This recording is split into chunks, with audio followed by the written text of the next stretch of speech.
Sønderjyske. AGF'erne driver bolden frem. Bjarnason tilbage på holdet efter et par kampe ud med forstrækning. Lægger den ud. Indlæg, som bliver for højt.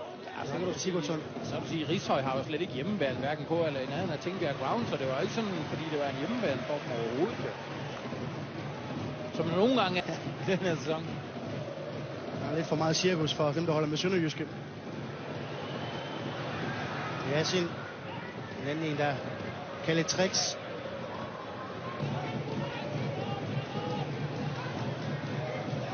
Yasin på boldjagt. Det gør han godt mod to sønderjyske spillere. Hiver et frispark. Selvom Kanstrup opponerer, er der ikke noget at gøre. Nej, hvis ikke det der er frispark, så er der ikke noget, der er jo.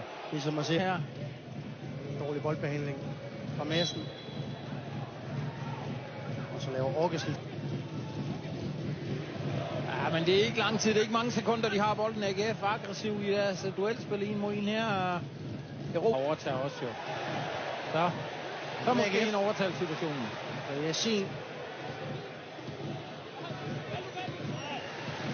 Han vil gerne flashe sine skills. Det er det endnu i AGF-trøjen. Mark Petersen gør det rigtigt. Han kigger bare på bolden jo.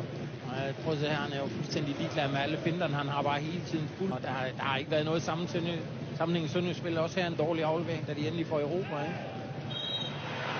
Trækker de frispark. Ja, Nikolaj Madsen får det optimale ud af situationen.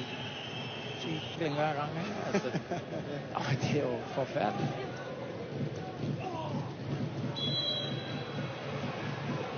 Frispark til Mark Pedersen får igen en hård medfart. Klemmer. Stefan Petersen skal på banen for AGF. Det er sjældent, han sættes af.